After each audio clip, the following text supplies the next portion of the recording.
Hello there, it's Tom here, and this is chapter 25 of Gunnerkrigg Court, Skywatcher and the Angel. When people ask me what is my favourite chapter so far of the comic, I pretty much always say it's this one, chapter 25, and I hope going back through it now will help even me understand why I think that is. The case might be that I don't actually have much to say about it, since the chapters that I like tend to be ones that speak for themselves. I guess one of the things I like about this chapter from the outset is that it is not told from the perspective of the main characters. Instead, it's primarily told by other characters watching the main girls and seeing what they're doing. And this first page here is kind of one of my favourite pages of the comic, even though it's not particularly complex. I like the sense of scale that I tried to portray here, and I can imagine how it would work in motion with a slow zoom out of the camera.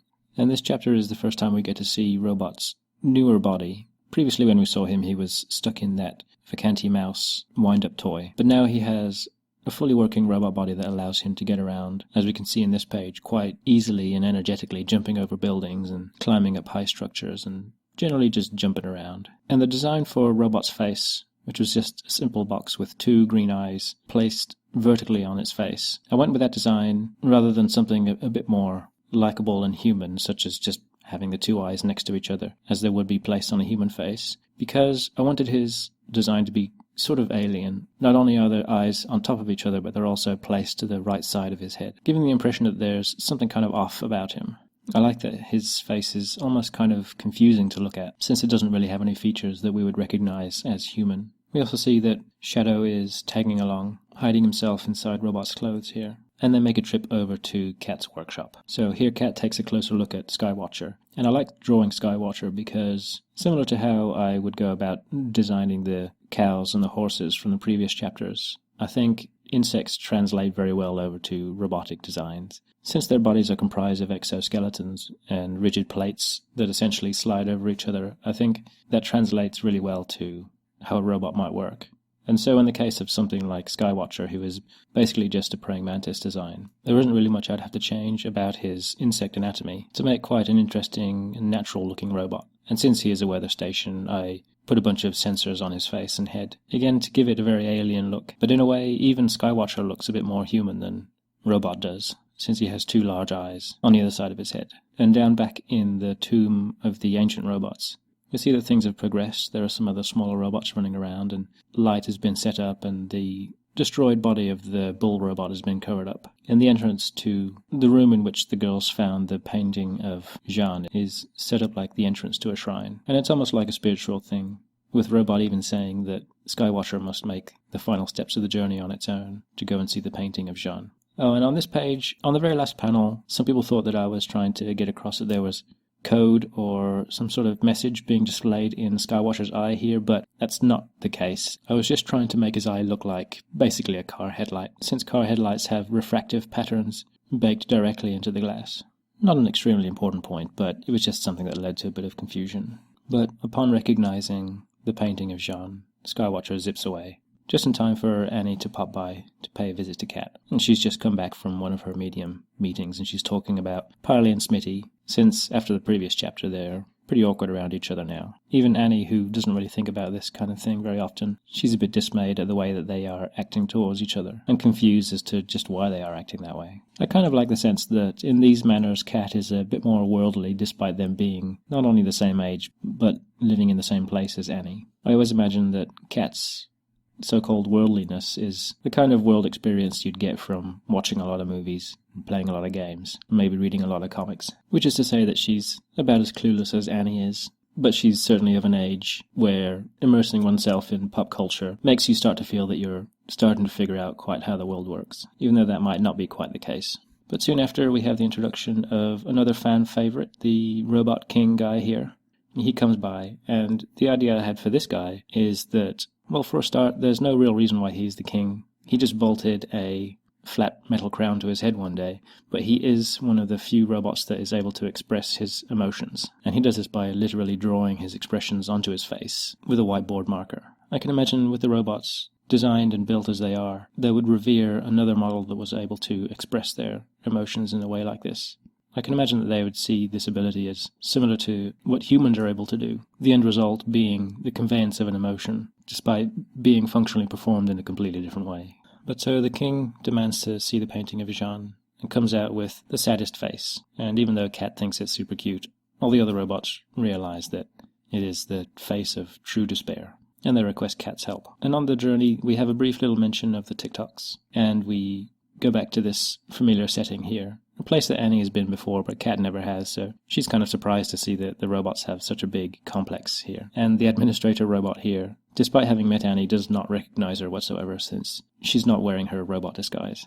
Oh, I completely forgot about this, but this little guy right here is a robot that I actually built a long time ago when I was a kid. He was a robot only in the very loose sense of the word. He was literally just a metal hobby box from Maplin that I put a power pack and a set of gears inside to an axle, and I'd taken the wheels off a Batmobile toy that my brother and I had. It was a switch so that you could turn the motor on and off, and the guy would just go forward until you turned him off again. I put some metal strips on the side of the box to be arms, and that was basically it. I remember that the wheels didn't quite reach the floor very well, so I had to put rubber bands around them, and I guess I decided to have him make a cameo here in the comic. And I guess I don't even know really what happened to the one that I made. I guess I was 10 years old at the time. But inside this door here, we come across a much more attractive robot, one of the original models that Diego had made himself. And we start into a sequence that I really enjoyed working, and I like how it came out, this flashback sequence here, where we directly see Diego and some of the other characters from the founders of the court. The whole thing is shot from the robot's point of view, and it was really fun figuring out the angles that the robot might have taken as it's walking on the floor watching the people talking. And since the robot's made by Diego, it's very focused on Jean the whole time. From their conversation, we can see that this is taking place after the divide that Coyote had caused between the court and the forest. And we're getting a sense of the motivations of some of the people that lived in the court. They get into an argument, and Jean ends up destroying the robot that Diego built for her. And this moves on to another shady scene, where we get to see some more of the court founders, like Sir Young and Stedman the archer, and a fleeting glimpse of this guy who is the artilleryman. The flashback very much cements the fact that Diego is an awful person, and while not everything is examined yet, we see that his vindictiveness has led to the sacrifice of someone, and the creation of Jean's ghost, who still resides down by the Annan Water. And with this final page, I wanted to convey that he'd spent the rest of his life trying to convince himself that he was not at fault for what happened. And he died basically completely alone except for his robots, which he considered his children. And this thing here is a small hint for something that will come up later. And so we jump back to the present day, where essentially the offspring of these robot creatures that Diego had made are asking outright, wanting to know why Diego acted in the way that he did. And of course, asking two young girls who have barely any experience of the world something like this, you're not going to get the most in-depth answer. And so while Kat can only really say that Diego was not a nice guy, and that love can make you act in strange ways, as she said to Annie previously in the chapter, the robots are left to just ponder her words. And the chapter ends in a similar fashion to the beginning, with a slow zooming out of the camera, as it were, as Skywatcher narrates the ending of the chapter and their conclusions. And I wanted to show that while the robots have just gone back to their jobs, and even Skywatcher is just sent back to the top of his tower, for all intents and purposes, as if nothing has happened, there has been a fundamental change inside the robots, not only through the discovery of what their so-called father might have been like, but also their purpose on the Earth. I'll talk more about the creation of the robots in a later chapter, but when I design and write the robots, I always see them as very pensive and introspective creatures. My comic isn't really about dealing with the ethics and technology of artificial intelligence and things like that. I was more interested in examining the mindset and the lives of these creatures whose creators died a long time ago and have propagated throughout the court and are basically just left to their own devices. And as a species, they've followed their own course of advancement, but without any real purpose other than living in the court and wondering where they came from. And this is another step in the long-running plot thread that I have regarding the robots and how they see Kat and how they see themselves, as well as the development that Robot has as a character.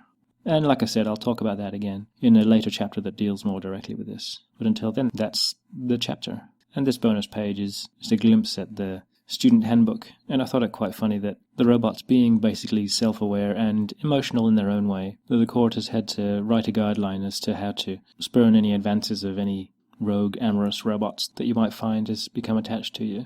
And I guess it wouldn't be unreasonable to say that a lot of us have probably felt like this robot at some point or another. But anyway, that's the end of the chapter, and come back again for chapter 26, The Old Dog's Tricks.